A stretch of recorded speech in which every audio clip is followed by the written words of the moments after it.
네, 여러분 안녕하세요. 페르마타입니다.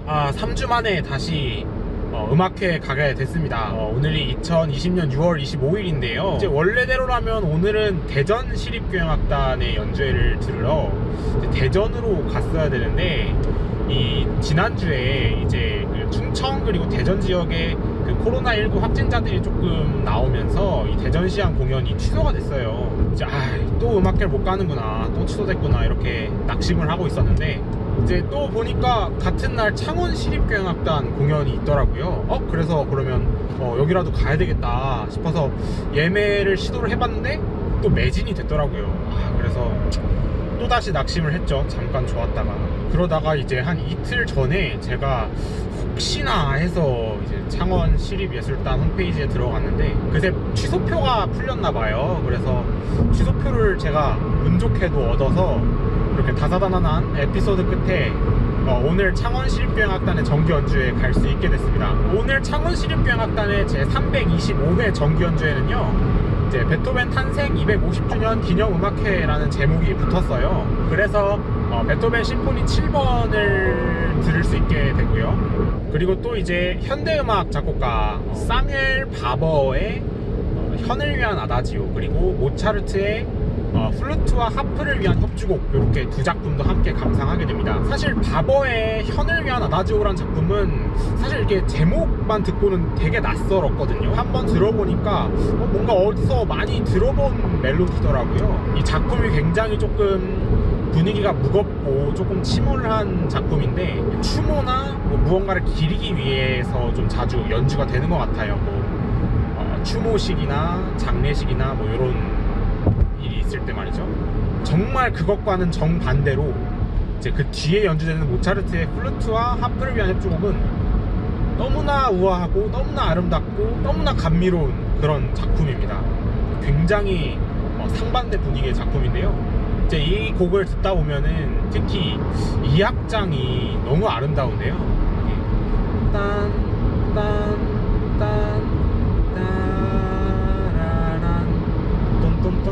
딴딴딴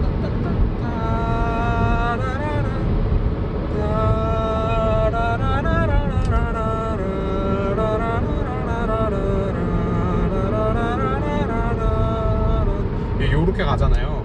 이 주제선율이 너무 아름다운 것 같아요. 이 플루트와 하프의 이 찰떡같은 호흡, 어떻게 이렇게 더블 콘체르토를 정말 그 적재적소에 각 협주악기가 필요한데 군데군데 이렇게 들어가도록 어떻게 이렇게 잘 썼을지, 정말 이 작곡가가 대단하다는 생각을 할 수밖에 없는 것 같습니다.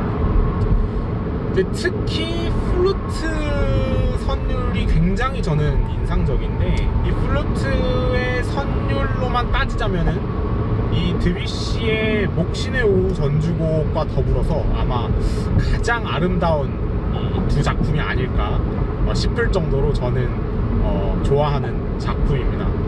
모차르트 이펙트라는 말을 여러분도 다 아실 텐데, 쉽게 설명을 하자면 이제 태아나 유아에게 이 모차르트 음악을 들려주면 정서적으로나 어떤 학업적인 성취도에 긍정적인 영향을 준다, 이런 내용이거든요. 근데 이게 이제 최근에 들어와가지고는 조금 학자들이 이 모차르트 이펙트에 대한 회의적인 의견을 많이 낸단 말이에요.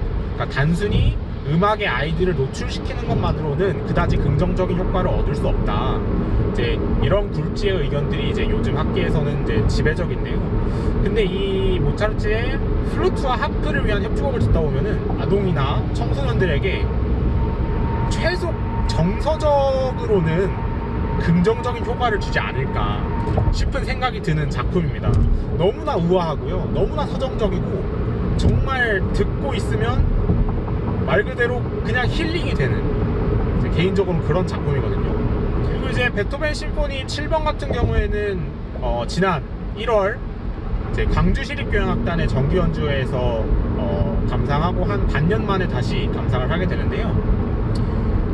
이게 정말 시간이 빨리 간다는 걸 느끼는 게, 이제 그때 정말 추운 날이었거든요. 1월 중순이었으니까 막 설이 내리고 이런 날이었는데, 어느새 장맛비가 내리는 초여름이 됐어요. 또 이렇게 새삼 시간이 빨리 흘러갔다는 거를 느끼게 되는 대목이고요. 이제 오후 반차 휴가를 내고 지금 창원으로 열심히 향하고 있는데요.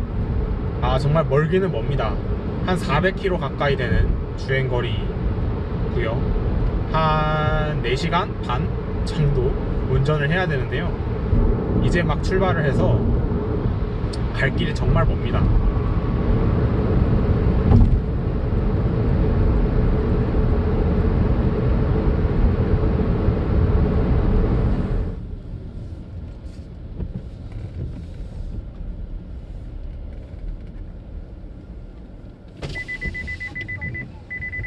안녕하세요. 혹시 안에 전기차 충전할 수 있는 충전소는 없어요?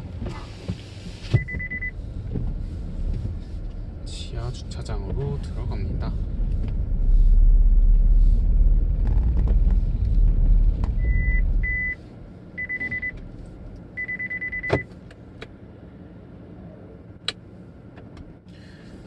도착을 했습니다.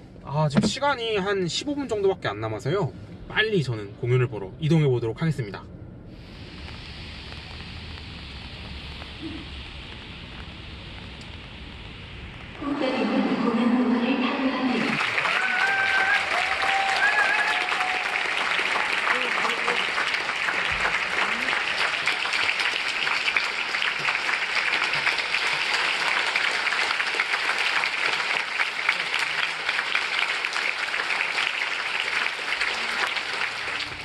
네, 저는 창원시립교향악단의 제325회 정기연주회를 보고 나와서요. 지금 차량 충전이 조금 급해서 바로 성산아트홀 옆에 있는 이 이마트 창원점에 와서 지금 차량을 잠깐 충전하고 있습니다. 차량 충전을 하는 동안에 오늘 공연 어땠는지 리뷰를 좀 남겨보려고 해요. 네, 일단 성산아트홀이 정말 그 창원시의 약간 중심이라고 할 수 있는 창원광장인가요? 바로 그 근처에 창원시청도 있고 바로 그 근처에 있어서 정말 찾기 편한 곳에 위치하고 있다 는 점을 먼저 말씀드리고 싶고, 두 번째는 이제 오늘 역시 코로나19 감염증 사태로 인해서 방명록을 작성을 하고 이제 공연장에 입장을 했는데 부산에서 오신 분들이 꽤 많더라고요. 그래서 부산에서 창원이 그렇게 가까운 거리는 아닌데 대단한 열정을 지닌 분들이 오늘 또 공연에 많이 오신 것 같아서 그 점이 좀 신기했습니다. 그리고 발열 체크를 했더니 이렇게 스티커를 붙여주더라고요. 그래서 이거를 붙이고 입장을 했습니다. 역시나 거리두기 좌석제를 했고요. 한 가지 아쉬웠던 거는 조금 객석이 많이 비었어요. 이게 이제 티켓을 무료로 선착순 예매를 해서 받는 형식이었는데 조금 노쇼를 많이 하신 것 같아요. 그래서 군데군데 빈자리가 조금 많이 보여서 그 점이 조금 안타깝다는 생각이 들었습니다.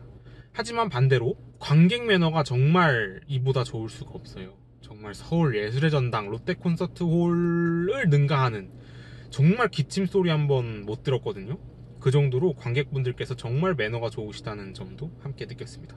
아까 프리뷰에서도 잠깐 말씀을 드렸지만 이 프로그램 구성에 대해서 이제 또 연주회를 들으면서 생각을 다시 한번 해봤는데, 이제 바버의 현을 위한 아다지오 이후에 모차르트의 하프와 플루트를 위한 협주곡, 그 다음에 베토벤 심포니 7번, 점점 앙상블이 확대가 되죠. 처음에는 현악만, 그 다음엔 약간의 목관, 금관이 포함된 앙상블, 그 다음에 이제 완전체 심포니니까요.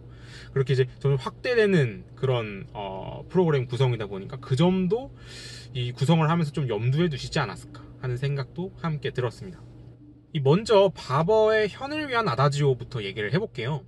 바버의 현을 위한 아다지오를 실황으로 감상하는 거는 이번이 처음인데, 이제 레코딩으로만 들었을 때는 그냥 뭔가 좀 침울하고 뭔가 우울하고 애잔하고 뭔가를 추모할 것 같은 그런 느낌에 머물렀다면, 이제 오늘 이 창원시향의 현을 위한 아다지오를 감상하면서는 뭔가 알 수 없는 힘이 느껴지더라고요. 이 뭔가 침울하고 우울한 멜로디 아래에서 뭔가 솟아오르려고 하는 알 수 없는 정체 모를 에너지가 느껴졌습니다. 그 점이 조금 확실히 레코딩으로 음악을 들을 때랑 실황으로 들을 때랑 역시 차이가 존재하는구나 하는 점을 느낄 수 있었던 대목이었고요. 이제 두 번째로 들은 작품, 모차르트의 플루트와 하프를 위한 협주곡인데요. 정말 감상하면서 힐링, 그리고 정말 순수한 행복을 느낄 수 있었던 그런 시간이었습니다. 악곡을 감상하면서 전반적으로 너무 아름답고 훌륭한 앙상블이었고요. 한 가지는 약간 이 플룻에게 하프가 약간 주도권을 조금 건네준 느낌이 들었다고 할까요? 원래 이 악기의 특성상 이제 뭐 그렇게 되는 게 자연스럽긴 합니다만은 이제 그 통상적인 어떤 해석에 비해서 더욱더 이 플루트에 조금 더 이렇게 스포트라이트가 들어간 느낌이 들었어요. 조금 하프가 많이 좀 뒤로 빠져준다는 느낌이 들었거든요. 그래서 이제 한 가지 든 생각은 이제 그렇다면 이 카덴자를 조금 하프가 이끌어 나갈 수 있는 카덴자를 선택을 했으면 뭔가 더 훌륭한 연주가 되었겠다. 균형까지 맞는 더 훌륭한 연주가 되었겠다 하는 생각이 들었고요. 세 악장 모두 카덴자가 들어가 있는데 다 한 번씩 들어본 느낌이 든 거 보니까 뭔가 카덴자가 이게 정형화가 되어 있나 봐요. 제가 어떤 버전이 있는지 정확히 모르는데 이 스코어 상에는 카덴자가 적혀 있진 않거든요. 그래서 제가 봤을 땐 작곡가가 썼을 것 같진 않고요. 이제 후대 연주자들이 아마 썼을 텐데 이게 아무래도 더블 콘체르토다 보니까 카덴자를 쓰기가 쉽지 않죠. 이게 두 악기가 맞춰야 되는 부분이다 보니까 그래서 아마 좀 이제 원래 있는 카덴자 버전 가운데 하나를 선택해서 하셨지 않았나 싶은데 정말 훌륭한 연주였고요. 정말 듣는 동안 너무 그냥 행복 그 자체를 느꼈어요. 정말입니다. 이 베토벤 심포니 7번을 들으면서는 이게 김대진 사운드인가 하는 생각이 들더라고요. 일단 김대진 지휘자를 보는 게 한 10년 됐을까요? 예전에 그 수원시향의 상임지휘자로 계셨을 텐데 그때 이후로 처음 보는 거거든요. 그래서 사실 너무 옛날이라 잘 옛날 기억은 안 나는데 오늘 들은 이 베토벤 7번이 김대진 사운드가 아닌가 하는 생각이 좀 들었어요. 물론 한 번 듣고 너무 일반화 시키면은 좀 위험한 거긴 한데 제가 어떤 이유로 그런 생각을 했냐면요, 약간 전반적으로 베이스가 굉장히 강조된, 이 통상적인 해석보다 베이스가 많이 강조된 느낌이 들었거든요. 특히 이제 4악장에서 그 부분이 많이 도드라졌어요. 이 베이스가 강한 베토벤 7번도 나쁘지 않더라고요. 더 무게감이 있고 더 다이내믹한 연주가 그래서 완성이 됐던 것 같습니다. 이제 한 가지는 이 트럼펫 사운드가 조금 시종일관 약간 날카롭다는 느낌을 조금 받았거든요. 그 부분이 조금 마음에 걸리긴 하나 이 베이스가 강조된 베토벤 7번도 충분히 재미있는 해석이었다는 생각이 들었습니다. 그리고 이 김대진 지휘자가 줄 때 뺄 때를 확실하게 주는 어떤 해석을 하셨던 것 같아요. 그래서 다이내믹도 더 살았고요. 특히 이 악장이 처음에는 조용하게 시작하잖아요. 딴, 딴, 딴, 딴, 딴, 딴, 딴, 딴, 딴, 딴. 뒤에 가면은 이제 완전 꽝, 꽝, 꽝, 꽝, 꽝, 꽝 이렇게 들어가는데요. 어떤 그 콘트라스트가 더 이렇게 났던 것 같아요. 줄 때는 확 주고 뺄 때는 확 빼는 어떤 이런 극명한 대비를 통해서 다이내믹을 잘 살리지 않았나 이런 생각이 듭니다. 김대진 지휘자께서 그 거장의 아우라가 예전보다 더 강해지신 것 같아요. 이제 시간도 더 흘렀고 훨씬 더 거장이 되신 건 맞지만 이 아우라가 오늘 느꼈던 게 다르더라고요. 그 점도 너무 신기했습니다. 네, 이렇게 해서 창원 시립교향악단의 제 325회 정기 연주에 감상을 했고 이렇게 리뷰를 남겼는데요. 너무 행복합니다. 이게 사실 원래는 못 보는 연주였거든요. 이게 취소표를 운 좋게 건진 케이스이기 때문에 정말 이렇게 운 좋게 감상을 할 수가 있었는데 연주 퀄리티까지 너무 오늘 훌륭했기 때문에 창원까지 내려온 보람이 있는 그런 연주회가 아니었나 싶습니다. 여전히 코로나19 사태로 인해서 연주회들이 정상적으로 열리지 못하고 있는 상황이에요. 원래는 다음 주 6월 30일 날 원래 진주시립교향악단 공연을 가기로 했었는데 며칠 전에 안타깝게도 취소가 됐습니다. 이제 벌써 6월이 거의 다 지나서요. 이제 정말 2020년이 끝나기까지 얼마 남지가 않았거든요. 근데 남은 기간 안에 이 순례를 마치기 위해서는 빨리 부지런히 다녀야 되는데 사실 조금 슬슬 이제 애가 타기 시작하네요. 시간이 점점 흐르다 보니까요. 네, 그러면 이렇게 전국 시도립 교향악단 순례기 9번째 이야기 창원시립교향악단의 이야기였고요. 드디어 이제 다음번이 10번째 이야기입니다. 근데 또다시 언제가 될지 어디가 될지 알 수가 없어요. 최대한 빠른 시일 안에 이어지기만을 바랄 따름입니다. 네, 그러면 저는 페르마타의 전국 시도립 교향악단 순례기 10번째 이야기에서 다시 만나 뵙는 걸로 하겠습니다.